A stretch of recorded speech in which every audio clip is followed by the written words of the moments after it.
வடமாசி வீதி ஷோரூமின் 12ஆம் ஆண்டு துவக்க விழா மற்றும் தீபாவளி சிறப்பு தள்ளுபடி விற்பனை. ரூபாய் 20,000க்கு மேல் பொருட்கள் வாங்கும் அனைவருக்கும் தங்க நாணயம் இலவசம். இச்சலுகை அக்டோபர் 13 முதல் 18 வரை மட்டுமே. சட்னி அரைச்சா மசாலா அரைக்க முடியல, மசாலா அரைச்சா மஞ்சள் அரைக்க முடியல, ஒவ்வொன்னுக்கும் தனி மிக்சரா வாங்க முடியும்? வேண்டாம், அல்ட்ரா சாய்ஸ் ப்ரோ இருக்கே, இந்தியாவின் அதிவேக 1000 வாட்ஸ் மிக்சர் கிரைண்டர். வினாடிகளில் கல்லையும் கரைக்கும் ஒரு சாய்ஸ் ப்ரோ போதும். இனி எதையும் அரைக்கலாம், அதை ஃபாஸ்டா அரைக்கலாம். வணக்கம். செய்தி சுருக்கம். திமுகவின் 10,62,000 கோடி ரூபாய் உருட்டு. வந்தது ரூபாய் 60,000 கோடி மட்டும்தான்.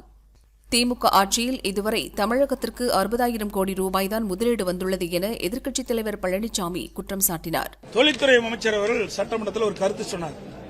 பாஸ்கான் நிறுவனத்தை பற்றி சொன்னார்.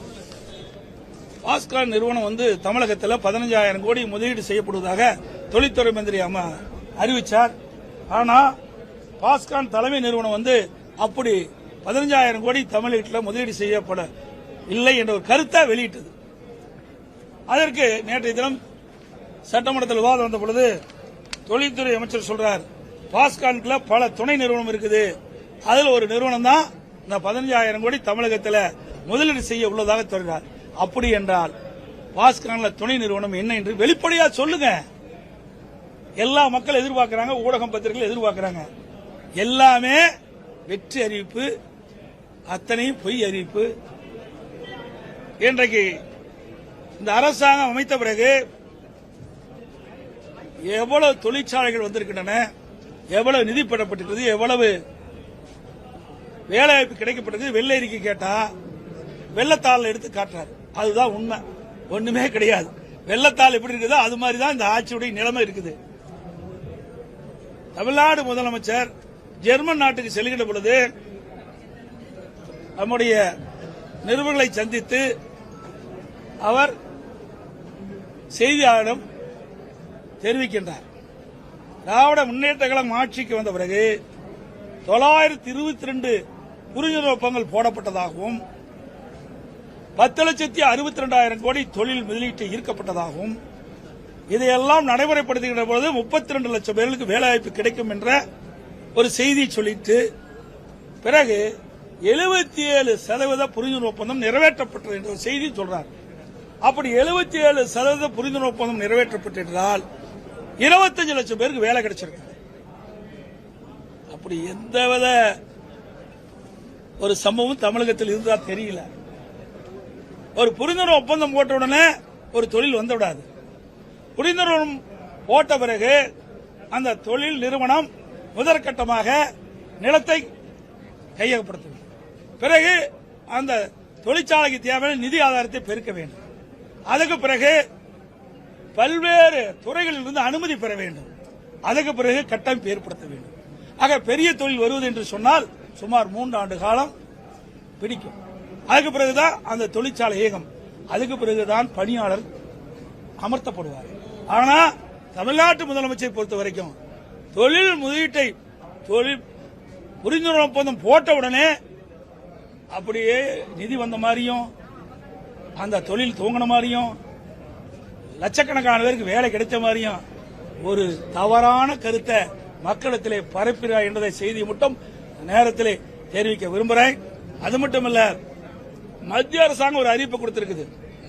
சுமார் எனக்கு கிடைத்த தகவல் எப்படி 60,000 கோடி தான் தமிழகத்தில் முதலீடு வந்ததாக ஒரு செய்தி. டோட்டலா மாறுது தாவேக ரூட். ராகுல் விஜய் சந்திப்பு திட்டம். கரூர் தாவேக பிரச்சார கூட்டத்தில் நெரிசலில் சிக்கி 41 பேர் இறந்தது தேசிய அளவில் அதிர்வலையை ஏற்படுத்தியுள்ளது.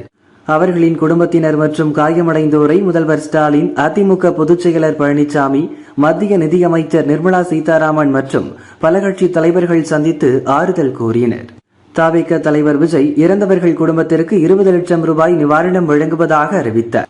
ஆனால் அவர்களின் குடும்பத்தினரை, காயமடைந்தோரை தாவேக நிர்வாகிகள் நேரில் சந்திக்கவோ ஆறுதல் கூறவோ இல்லை.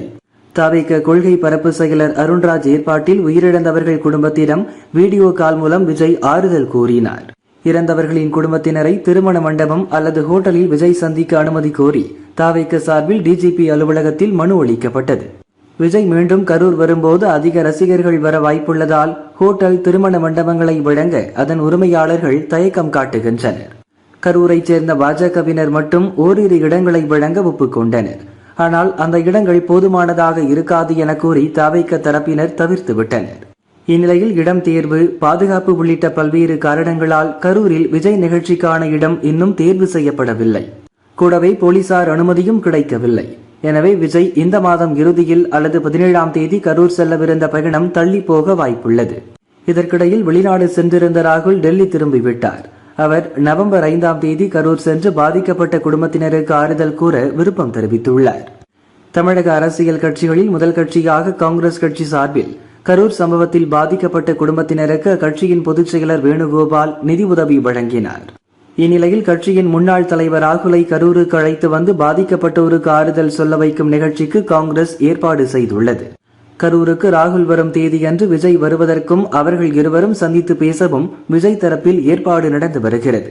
திருச்சி ஏர்போர்ட் அல்லது ஈரோடு சாலையில் உள்ள நட்சத்திர ஹோட்டலில் சந்திக்க வாய்ப்புள்ளதாக தகவல் வெளியாகியுள்ளது. ஏற்கனவே கரூர் சம்பவத்தை வைத்து தாவேகாவை பாஜக கூட்டணிக்குள் இழுக்கும் முயற்சி நடக்கிறது. அதை முறியடிக்க ராகுலை விஜய் சந்தித்து பேச வைக்க ஏற்பாடு நடந்து வருகிறது என அக்கட்சி நிர்வாகிகள் கூறினர். தீபாவளிக்கு மறுநாள் விடுமுறை தமிழக அரசு அறிவிப்பு. நாளை மறுநாள் அக்டோபர் 20ஆம் தேதி தீபாவளி பண்டிகை கொண்டாடப்படுகிறது. இதையடுத்து ஏராளமான மக்கள் சொந்த ஊர்களுக்கு கிளம்பிச் செல்ல துவங்கியுள்ளனர். மறுநாளும் விடுமுறை வழங்க வேண்டும் என்ற கோரிக்கை எழுந்தது.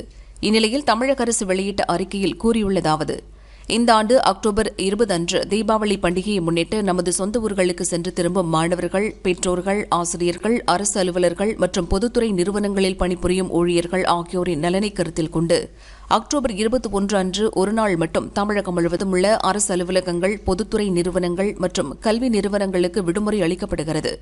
அந்த விடுமுறை தினத்தை ஈடு செய்யும் வகையில் அக்டோபர் 25 அன்று பணி நாளாக அறிவிக்கப்படுகிறது. இவ்வாறு அந்த உத்தரவில் கூறப்பட்டுள்ளது. ஜிஎஸ்டி வருவாய் குறைவு ஆய்வறிக்கையில் தகவல். நடப்பு நிதியாண்டின் முதல் 5 மாதங்களில் தமிழக அரசின் ஜிஎஸ்டி வருவாய் 2.87% குறைந்துள்ளதாக ஆய்வறிக்கையில் கூறப்பட்டுள்ளது. மாநில பட்ஜெட் தொடர்பாக சட்டசபையில் தாக்கல் செய்யப்பட்ட ஆய்வறிக்கை நடப்பு 2025-26ஆம் நிதியாண்டில் ஆகஸ்ட் வரையிலான முதல் 5 மாதங்களில் மாநிலத்தின் சொந்த வரி வருவாய் 74,943 கோடி ரூபாய். இது நிதியாண்டின் வரவு செலவு திட்ட மதிப்பீட்டில் 33.93%. இதை முந்தைய நிதியாண்டில் பெறப்பட்ட வருவாயுடன் ஒப்பிடும்போது கணிக்கப்பட்ட வளர்ச்சியான 22.57% மாறாக 3.94% மட்டுமே உயர்ந்துள்ளது. கடந்த நிதியாண்டில் முதல் 5 மாதங்களுடன் ஒப்பிடும்போது நடப்பு நிதியாண்டின் முதல் 5 மாதங்களில் ஜிஎஸ்டி வருவாய் 2.87% குறைந்துள்ளது. இதுவே ஒட்டுமொத்த மாநில வரி வருவாயில் காணப்படும் குறைவான வளர்ச்சி விகிதத்திற்கு முக்கிய காரணம். இது மட்டுமல்லாமல் ஜிஎஸ்டி கீழ் முந்தைய ஆண்டில் அதிகப்படியாக மாநில அரசிற்கு விடுக்கப்பட்ட 1709 கோடி ரூபாயை எதிர்பாராத வகையில் மாநில அரசின் கணக்கிலிருந்து மத்திய அரசு பிடித்தம் செய்துள்ளது. உலகளாவிய பொருளாதார நடவடிக்கைகளில் நிலவும் மந்த நிலையால் பொருளாதார வளர்ச்சி பொதுவாக குறைந்துள்ளது. மாநில சொந்த வரி வருவாயில் காணப்படும் குறைவான வளர்ச்சிக்கு இதுவும் காரணமாக அமைந்துள்ளது. மாநில அரசுக்கு ஏற்பட வாய்ப்புள்ள இழப்பை ஈடு செய்வதை கருத்தில் கொள்ளாமல் மத்திய அரசு அறிவித்துள்ள ஜிஎஸ்டி வரி குறைப்பால் மாநில வரி வருவாய் வரவுகள் மேலும் பாதிக்கப்படும் என கருதப்படுகிறது. இவ்வாறு அதில் கூறப்பட்டுள்ளது.